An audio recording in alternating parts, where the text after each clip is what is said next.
Uttar Pradesh PCS की बात करें तो मुख्य परीक्षा देने जब आप जाते हैं तो पहले ही दिन आपका सामना जो है वो निबंध से होता है इवनिंग में। ये प्रश्न पत्र 150 अंकों का होता है। टोटल 3 सेक्शन में निबंध डिवाइड होते हैं और आपके समक्ष 9 निबंध होते हैं, जिसमें से प्रत्येक सेक्शन से आपको एक निबंध चूज करके लिखना होता है। उत्तर प्रदेश लोक सेवा आयोग ने निबंध का बहुत शानदार सिलेबस फॉर्मुलेट किया है।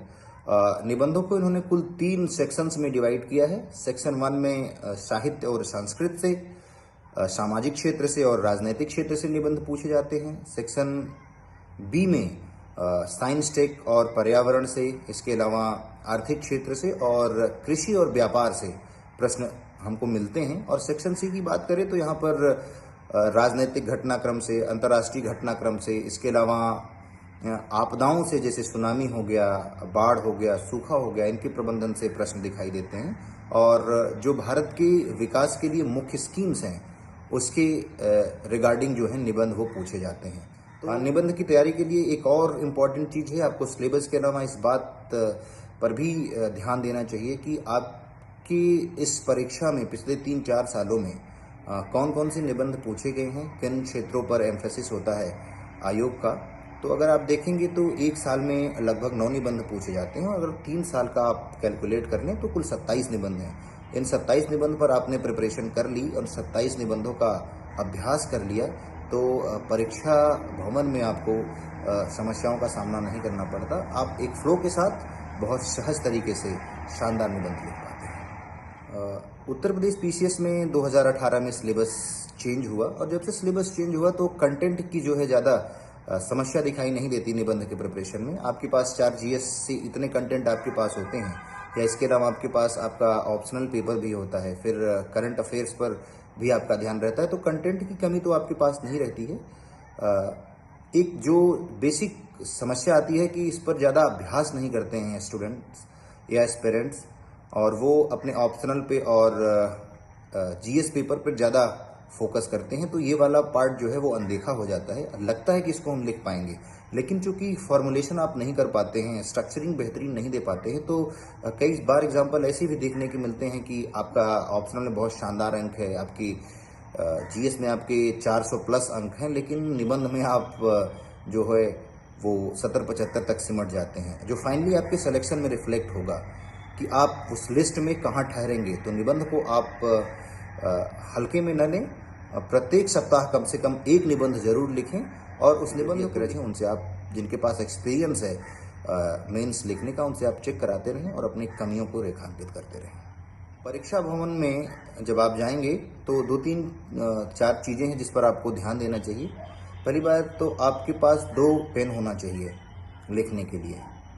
एक ब्लू ले सकते हैं आप, एक ब्लैक ले सकते हैं। तो आप जो कोटेशंस का इस्तेमाल कर रहे हैं, जो पंक्तियों का इस्तेमाल कर रहे हैं, कविताओं का इस्तेमाल कर रहे हैं, या किसी गाने का कोई पार्ट लिख रहे हैं अपने निबंध को क्वालिटेटिव बनाने के लिए, तो उसको ब्लैक पेन से और पेज के बीचों बीच लिखें। दूसरा ध्यान ये रखें कि अगर आप निबंध हिंदी में लिख रहे हैं तो कई बार ये देखने को मिलता है कि पूर्ण विराम कहाँ लगेगा, अर्ध विराम कहाँ लगेगा, कामा कहाँ लगेगा।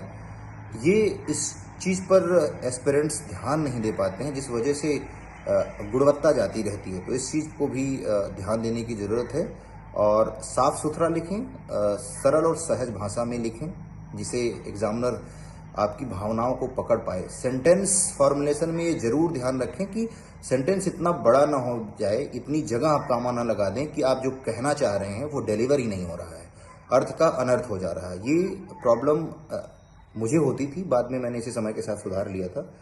तो इस चीज़ पर भी आप ध्यान दें, वर्तनीय अशुद्धियाँ न करें। मात्रात्मक त्रुटियाँ करेंगे तो उसका खामियाजा आपको भुगतना पड़ेगा। तीसरी चीज़ ये है कि निबंध जब आप चयन करते हैं तो ये ना देखें कि ये निबंध सरल है, इस पर बहुत ज़्यादा लोग लिखेंगे तो इस पर जनरल मार्किंग हो जाएगी। ऐसा कुछ नहीं है। निबंध पर अंक कैसे आपको मिलेगा ये आपके प्रेजेंटेशन पर डिपेंड करता है।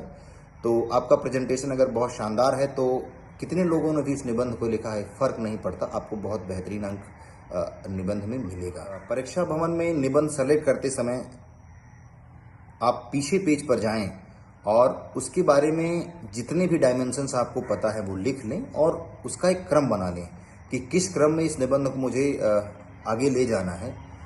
शुरुआत हम कैसे करेंगे, बॉडी पैराग्राफ कैसे चलेगा और इसकी एंडिंग हम कैसे करेंगे। अगर ये काम आप कर पाए तो निश्चित रूप से एक बहुत ही शानदार निबंध आप लिख पाएंगे।